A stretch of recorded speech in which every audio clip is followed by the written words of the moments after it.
नमस्कार, मैं हूं अंजलि ईस्टवाल और एक बात जो सब बार बार बोल रहे हैं और वो ये है कि हमारे देश में वैक्सीन की कमी हो गई। हमारे देश में वैक्सीन की कमी है। आखिर 18 साल से ज्यादा उम्र के लोगों को टीका कैसे लगेगा जब टीका है ही नहीं। एक एक करके सभी राज्य, पहले कुछ राज्यों ने 2-3 दिन पहले ही बोलना शुरू कर दिया था, अब एक एक करके कुछ राज्य जब चंद घंटे रह गए हैं आपको कल से सबको टीका लगाना है, तो सब सामने आकर अपनी असमर्थता जाहिर कर रहे हैं कि हम टीका नहीं लगा सकते। लेकिन ये जो वैक्सीन की कमी है, ये कहीं ना कहीं हमारी खुद की बनाई हुई कमी है। कैसे, ये मैं आपको समझाने की कोशिश करती हूँ। जो निजी अस्पताल हैं उनके पास तो आप ये सोचिए कि कल से टीका लगाने के लिए टीके होंगे ही नहीं। जो निजी अस्पतालों के करीब 19,000 से ज्यादा टीकाकरण सेंटर्स हैं, जो कि प्राइवेट सेंटर्स हैं, उनके पास टीके नहीं होंगे, क्योंकि जो सरकार है उन्होंने कहा है कि आप जो पुरानी डोजेज आपके पास पड़ी हैं, जो 150 रुपए की सरकार ने खरीदी थी, वो वापस कीजिए और कोल्ड चेन की जो सप्लाई का पॉइंट जहां से आई थी आपके पास, उसको वापस कीजिए। दरअसल आपको यह समझना होगा कि सीरम इंस्टीट्यूट ऑफ इंडिया और भारत बायोटेक, ये दोनों अपनी वैक्सीन बना रहे हैं, उसका उत्पादन कर रहे हैं और सप्लाई करने की पूरी कोशिश कर रहे हैं, लेकिन प्रोडक्शन कैपेसिटी कम है। अगर आपको पता था कि आपको इतने सारे लोगों को टीके लगाने हैं और अपनी टीकाकरण ड्राइव को बढ़ाना था, तो जब फाइजर आपके पास आया था कि हमें आप परमिशन दे दीजिए अपने टीके को यहां लाने की, तो आपने उसको लटका के रखा। आपने इतनी आनाकानी की कि उसने अपनी एप्लीकेशन वापस ले ली। जब स्पुतनिक आपके पास बहुत पहले ही आ गया था, उसने आकर के आपसे कहा कि मुझको अपनी वैक्सीन बनाने दीजिए, तो आपने कहा नहीं, आपका डेटा जो है वो इनसफिशिएंट है, पहले आप ब्रिजिंग ट्रायल्स कीजिए। जब ब्रिजिंग ट्रायल्स के बाद वो अपना डेटा लेके आपके पास आया कि ये हमारा इंटरिम डेटा, तो आपने कहा नहीं, अब आप इम्यूनोजेनिसिटी का डेटा लेके आइए। ये सब तरीके हैं। आपने इतना डिले किया इन सबको।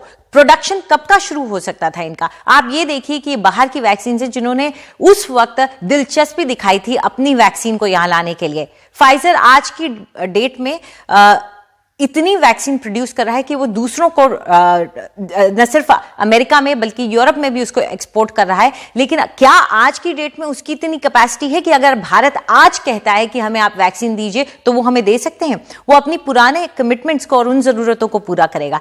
हमें यह समझना होगा कि इतना टाइम जो हमने वेस्ट किया उस वक्त, वो टाइम अपनी प्रोडक्शन कैपेसिटी को बेहतर करने में लगाया जा सकता था। ऐसा नहीं है कि सिर्फ यही 2 कंपनियां जिनकी मैं बात कर रही हूं कि जिन्होंने दिलचस्पी दिखाई थी।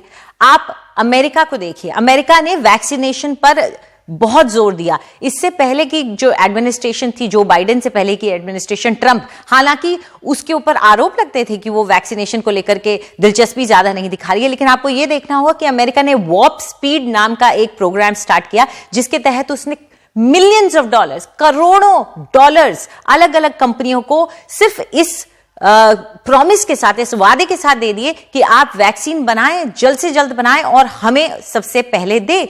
तो निजी कंपनियों को, क्योंकि उनकी क्षमता सीमित होती है, उनके पास पैसा सीमित होता है, सरकार की तरफ से पूरी मदद दी गई कि वो अपनी इन वैक्सीन को बनाने की कैपेसिटी को बढ़ाएं, पहले अपनी R&D को पूरा करें, वैक्सीन अच्छी बनाएं और फिर उस वैक्सीन को पैदा करने के लिए अपनी क्षमता को बढ़ाएं। लेकिन हमारे देश की तरफ से बहुत देर से ये कर्ज जो दिया गया सीरम इंस्टीट्यूट ऑफ इंडिया और भारत बायोटेक को, उस कर्ज पे भी बहुत सवाल उठे। हालांकि आपको समझना होगा, अगर कोई भी निजी कंपनी अपनी प्रोडक्शन कैपेसिटी को बढ़ाना चाहती है तो वो पैसा कहां से लाएगी?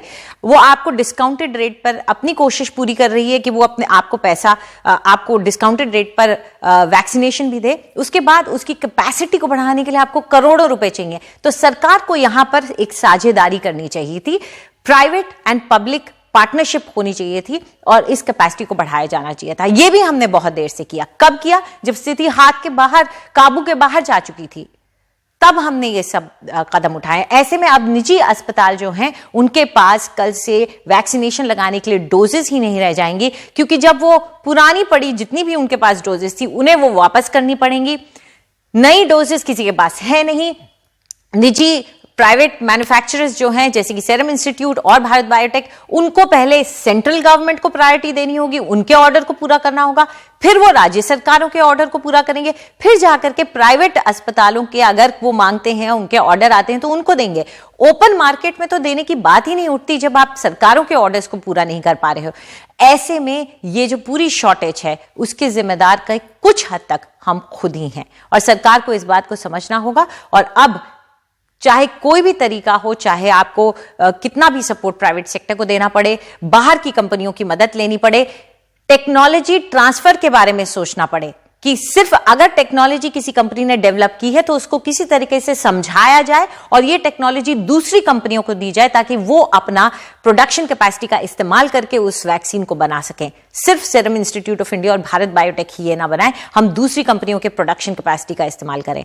ये सब कुछ बातें हैं जिस पे सरकार को अब सोचना होगा और निजी क्षेत्र को भी सोचना होगा। नमस्कार।